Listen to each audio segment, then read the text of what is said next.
আসসালামু আলাইকুম ওরহমতুল্লাহি ওয়াবারাকাতুহু। গত পর্বে আমরা যে বিষয়ে আলোচনা করেছি যদি তা না দেখে থাকেন তাহলে অবশ্যই দেখে আসেন। আপনাদের কাছে একটি অনুরোধ রইল, যেখানে নবী করিম সাল্লাল্লাহু আলাইহি ওয়াসাল্লামের নাম আসবে সেখানে সাল্লাল্লাহু আলাইহি ওয়াসাল্লাম বলা ভুলবেন না কিন্তু। মজলিসে শুরার সভা। পরিস্থিতির আলোকে রাসূলুল্লাহ সাল্লাল্লাহু আলাইহি ওয়াসাল্লাম মজলিসে শুরার বৈঠক ডাকলেন।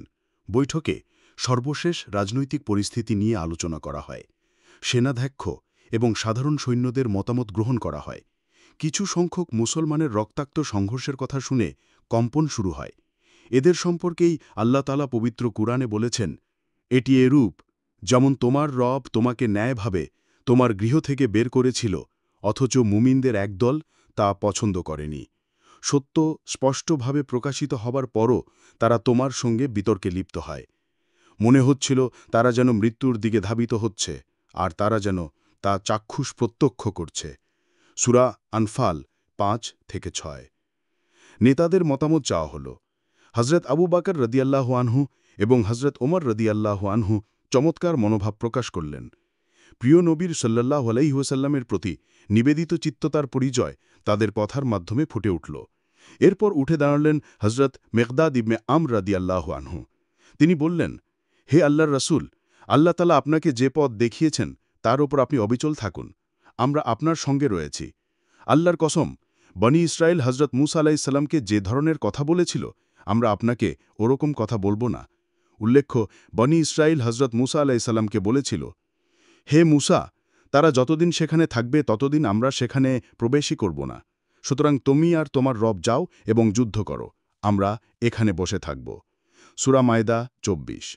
মুহাজিরদের মতামত নেয়ার পর রাসূলুল্লাহ সাল্লাল্লাহু আলাইহি ওয়াসাল্লাম আনসারদের মতামত নেয়া প্রয়োজন মনে করলেন, কারণ আনসাররাই ছিল সংখ্যায় অধিক। যুদ্ধের দায়দায়িত্ব তাদের ওপরই বেশি ন্যস্ত হবে। অথচ বাইয়াতে আকাবার আলোকে মদিনার বাইরে গিয়ে যুদ্ধ করার জন্য তারা বাধ্য ছিল না।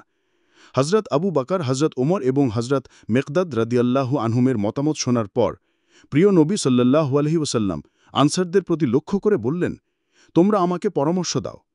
আনসারদের অধিনায়ক হজরত সাদ ইবনে মায়াজ রাদিয়াল্লাহু আনহু বললেন, হে আল্লাহর রাসূল, আপনি আমাদের মতামত জানতে চেয়েছেন? নবী করিম সাল্লাল্লাহু আলাইহি ওয়াসাল্লাম বললেন, হ্যাঁ।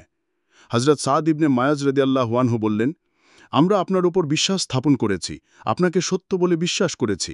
আমরা সাক্ষ্য দিচ্ছি যে আপনি যা কিছু নিয়ে এসেছেন সবই সত্য। আমরা আপনার আনুগত্যের জন্য আপনার সাথে প্রতিশ্রুতিবদ্ধ। কাজেই আপনি যা ভালো মনে করেন সেদিকে অগ্রসর হন।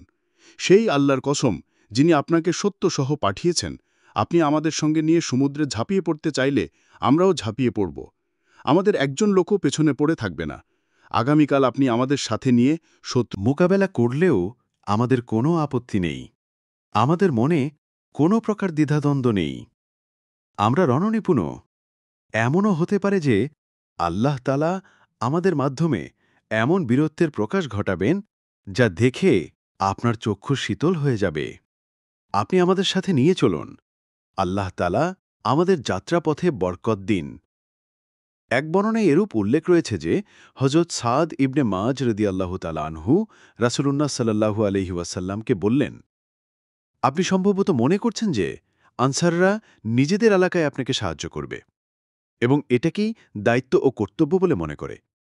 এই জন্যই আমি আনসারদের তরফ থেকে জবাব দিচ্ছি এবং বলছি, প্রকৃতপক্ষে আপনি যেখানে চান চলুন, যার সাথে ইচ্ছা সম্পর্ক স্থাপন করুন। আমাদের অর্থ সম্পদের যে পরিমাণ আপনি চান নিন। যতটুকু গ্রহণ করবেন সেটা আমাদের নিকট পরিত্যক্ত অংশের চেয়ে অধিকতর পছন্দনীয় হবে। এ ব্যাপারে আপনার মীমাংসা আমরা চূড়ান্ত বলে মেনে নেব। আল্লাহর কসম, আপনি সামনে অগ্রসর হয়ে বারকে গেমাত পর্যন্ত গেলেও আমরা আপনার সাথে যাব। আর আপনি আমাদের সাথে নিয়ে সমুদ্রে ঝাঁপিয়ে পড়লেও আমরা আপনার সাথে সমুদ্রে ঝাঁপিয়ে পড়ব। হজরত সাদ ইবনে মায়াজ রাদিয়াল্লাহু আনহুর এ কথা শ্রবণ করে রাসূলুল্লাহ সাল্লাল্লাহু আলাইহি ওয়াসাল্লাম খুব সন্তুষ্ট হলেন। তিনি বললেন, চলো এবং আনন্দের সাথে চলো। আল্লাহ তাআলা আমার সাথে দুটি দলের মধ্যে একটির ওয়াদা করেছেন। আল্লাহর কসম, আমি যেন বধ্যভূমি দেখতে পাচ্ছি। এরপর নবী করিম সাল্লাল্লাহু আলাইহি ওয়াসাল্লাম জাফরান থেকে সামনে অগ্রসর হলেন। কয়েকটি পাহাড়ি মোড় পার হয়ে তিনি আসাফ নামক স্থানে উপনীত হলেন। হিমান নামক পাহাড় ডান দিকে রেখে তিনি বদর প্রান্তরের নিকটবর্তী এসে তাঁবু স্থাপন করলেন। গোপনে সংবাদ সংগ্রহের উদ্বেগ।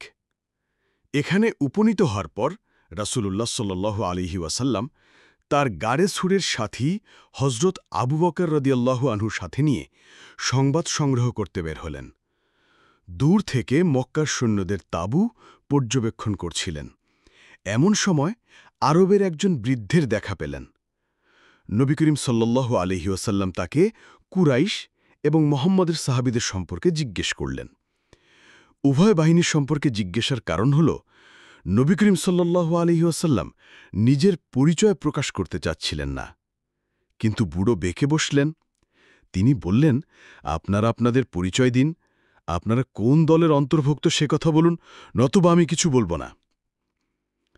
নবী করিম সাল্লাল্লাহু আলাইহি ওয়াসাল্লাম বললেন, আপনার নিকট যা জানতে চেয়েছি আপনি তা আমাদের বলুন, এরপর আমরা আপনাকে আমাদের পরিচয় দেব।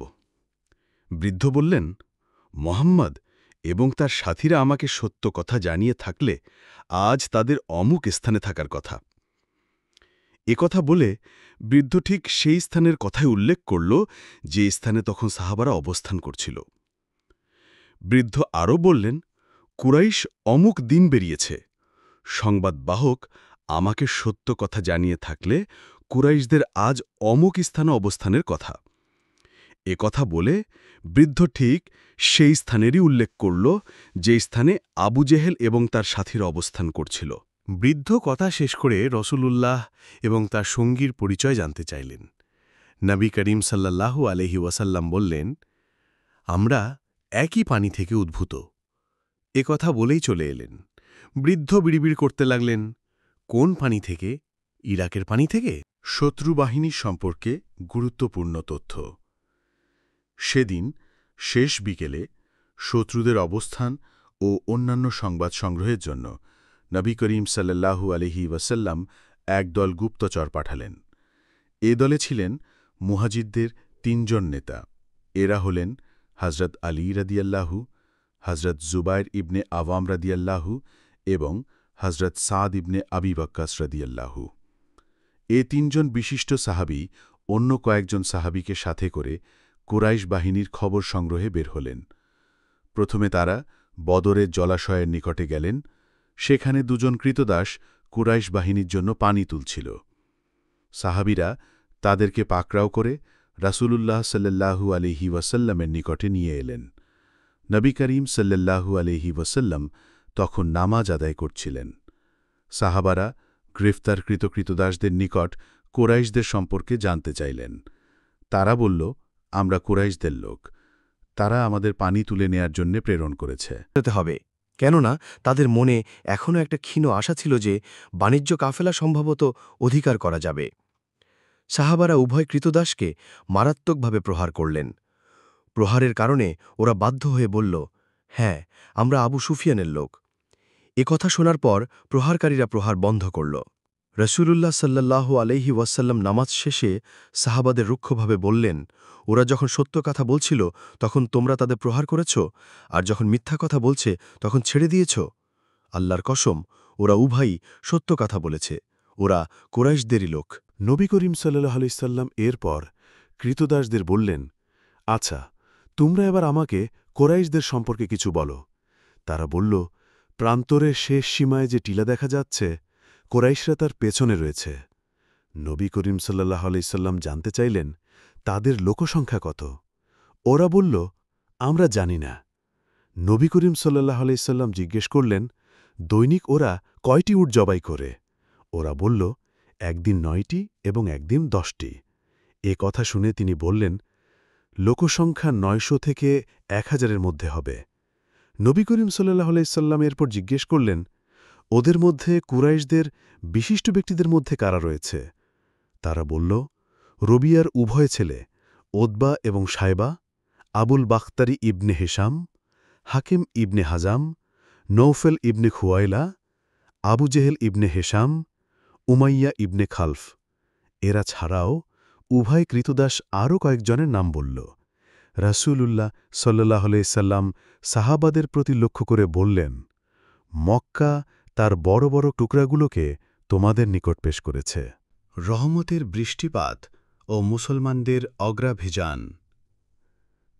সে রাতেই আল্লাহ রব্বুল আলামিন বৃষ্টি বর্ষণ করেন। সেই বৃষ্টি কাফেরদের উপর মুষলধারে বর্ষিত হয়। এতে তাদের অগ্রাভিযানে বাধাগ্রস্ত হয়। মুসলমানদের জন্যে তা ছিল রহমতের ঝর্ণাধারা। এতে শয়তান সৃষ্ট নোংরামি থেকে মুসলমানরা পাক সাফ হওয়ার সুযোগ পান, পায়ের নিচের বালুকা শক্ত হয় এবং পা রাখার মতো চমৎকার অবস্থার সৃষ্টি হয়। রাসূলুল্লাহ এরপর মুসলিম নেতাদের সাথে নিয়ে সামনে এগিয়ে যান। মুশরিকদের পূর্বেই বদরের জলাশয়ের নিকটে আনার জন্যে নবী করিম সাল্লাল্লাহু আলাইহি ওয়াসাল্লাম সচেষ্ট ছিলেন। এ সময় হযরত হাকাব ইবনে মুনজির রাদিয়াল্লাহু আনহু একজন বিচক্ষণ ও দূরদর্শী সেনানায়কের মতো নবী করিম সাল্লাল্লাহু আলাইহি ওয়াসাল্লামকে একটি পরামর্শ দেন। প্রথমে তিনি জানতে চান যে, হে আল্লাহর রাসূল, আপনি কি এখানে আল্লাহর এমন আদেশে সমবেত হয়েছেন যে সামনে পেছনে যাওয়ার কোনো অবকাশ নেই? নাকি রণকৌশল হিসেবে আপনি এ স্থান পছন্দ করেছেন? রাসূলুল্লাহ সাল্লাল্লাহু আলাইহি ওয়াসাল্লাম বললেন, এটা স্রেফ রণকৌশলগত কারণ। এ কথা শোনার পর হযরত খাব্বাব রাদিয়াল্লাহু তাআলা আনহু বললেন, এই স্থানে অবস্থান আমি সমীচীন মনে করি না। আমাদের আরও এগিয়ে যেতে হবে এবং কুরাইশদের অবস্থানের সবচেয়ে নিকটবর্তী জলাশয় নিয়ন্ত্রণে রাখতে হবে। অন্যান্য জলাশয়ের ওপরও আমরা নজর রাখব। যুদ্ধ শুরু হলে আমরা পানি পান করব, কিন্তু কুরাইশরা পানির অভাবে ছটফট করবে। রাসূলুল্লাহ সাল্লাল্লাহু আলাইহি ওয়াসাল্লাম বললেন, তুমি যথার্থ পরামর্শই দিয়েছ। এরপর তিনি সৈন্যদের নিয়ে এগিয়ে চললেন। এরপর সাহাবারা হাউস বানালেন এবং বাকি সব জলাশয় বন্ধ করে দিলেন। নেতৃত্বের কেন্দ্রস্থল। সাহাবারা জলাশয়ের নিকটে অবস্থান নেয়ার পর হযরত সাদ ইবনে মাজ রাদিয়াল্লাহু আনহু একটি প্রস্তাব পেশ করেন। তিনি বলেন যে মুসলমানরা তাদের নেতার জন্যে একটি কেন্দ্র প্রস্তুত করতে পারে। এর ফলে আল্লাহ না করুন জয়ের বদলে মুসলমানদের পরাজয় অথবা অন্য কোনো ধরনের জরুরি পরিস্থিতির সম্মুখীন হলে আমরা পূর্ব থেকেই সাবধান থাকতে পারব। এরূপ আলোচনার পর হযরত সাদ রাদিয়াল্লাহু আনহু নবী করিম সাল্লাল্লাহু আলাইহি ওয়াসাল্লামকে বললেন, হে আল্লাহর রাসূল, আপনার জন্যে আমরা একটা বিশেষ খাট তৈরি করতে চাই। আপনি সেখানে অবস্থান করবেন। আপনার পাশেই আমরা আপনার সোয়ারিও রেখে দেব। এরপর শত্রুদের সাথে যুদ্ধে লিপ্ত হব। আল্লাহ তাআলা আমাদের সম্মান দিলে এবং শত্রুদের ওপর বিজয়ী করলে আপনার এরূপ অবস্থানস্থল আমাদের জন্য পছন্দনীয় হবে। আর আল্লাহ না করুন আমরা পরাজিত হলে আপনি যদি সাওয়ারিতে আরোহণ করে সেসব লোকের নিকট যেতে পারবেন যারা পেছনে রয়েছেন। হে আল্লাহর নবী, আপনার পেছনে এমন লোকেরাই রয়েছেন যারা আপনাকে আমাদের চেয়ে বেশি ভালোবাসে। আপনার প্রতি আমাদের ভালোবাসা তাদের ন্যায় বেশি ও গভীর নয়। তারা যদি জানতেন যে আপনি যুদ্ধের সম্মুখীন হবেন, তবে তারা কিছুতেই পেছনে থাকতেন না। আল্লাহ তাআলা তাদের মাধ্যমে আপনার হেফাজত করবেন। ওরা আপনার কল্যাণকারী হবেন এবং আপনার সঙ্গে জিহাদ করবেন। রাসূলুল্লাহ সাল্লাল্লাহু আলাইহি ওয়াসাল্লাম একথা শুনে হযরত সাদ রাদিয়াল্লাহু আনহুর প্রশংসা করে তার জন্য দোয়া করলেন। মুসলমানরা যুদ্ধক্ষেত্রের উত্তর-পূর্ব দিকে একটি উঁচু টিলায় নবী করিম সাল্লাল্লাহু আলাইহি ওয়াসাল্লামের জন্যে একটি খাট বানালেন। সেখানে বসে পুরো রণাঙ্গন চোখে পড়ে। নবী করিম সাল্লাল্লাহু আলাইহি ওয়াসাল্লামের প্রতি লক্ষ্য রাখার জন্যে হযরত সাদ ইবনে মুআজ রাদিয়াল্লাহু আনহুর নেতৃত্বে একদল আনসার যুবককে দায়িত্ব দেওয়া হয়। লড়াইয়ের জন্য সেনাবিন্যাস। রাসূলুল্লাহ সাল্লাল্লাহু আলাইহি ওয়াসাল্লাম এরপর সেনাবিন্যাস করেন এবং যুদ্ধক্ষেত্রে রওনা হয়ে যান। রাসূলুল্লাহ সাল্লাল্লাহু আলাইহি ওয়াসাল্লাম সেখানে হাতের ইশারা করে দেখিয়ে বলছিলেন, আগামীকাল ইনশাআল্লাহ এই স্থান হবে অমুকের বৌদ্ধভূমি এবং এই স্থান হবে অমুকের বৌদ্ধভূমি। এরপর রাসূলুল্লাহ সাল্লাল্লাহু আলাইহি ওয়াসাল্লাম সেখানে একটি গাছের শেকড়ের নিকটে রাত যাপন করেন। সাহাবারাও নিরুদ্বেগ প্রশান্তির সাথে রাত কাটান। তারা আত্মবিশ্বাসে পরিপূর্ণ শান্তি ও নিশ্চিন্ততার সাথে সময় অতিবাহিত করেন। তাদের মনে প্রত্যাশা ছিল যে সকালে সচক্ষে মহান রবের সুসংবাদের প্রমাণ দেখতে পাবেন, যেমন আল্লাহ তাআলা ইরশাদ করেন, যখন তিনি তার পক্ষ থেকে প্রশান্তি দেওয়ার জন্য তোমাদেরকে তন্দ্রাচ্ছন্ন করেছিলেন এবং তোমাদেরকে পবিত্র করার জন্য, তোমাদের থেকে শয়তানের অপবিত্রতা অপসারণ করার জন্য, তোমাদের অন্তর শক্ত করার জন্য এবং তোমাদের পা সুদৃঢ় করার জন্য আকাশ থেকে তোমাদের উপর পানি, বৃষ্টি বর্ষণ করেছিলেন। সূরা আনফাল 11। এটা ছিল দ্বিতীয় হিজরির 17ই রমজানের রাত। এ মাসের 8 বা 12 তারিখ তিনি মদিনা থেকে রওনা হয়েছিলেন। আজ এই পর্যন্তই। আমরা আবার পরবর্তী তৃতীয় পর্বতে বাকি ঘটনাগুলো আলোচনা করব ইনশাআল্লাহ।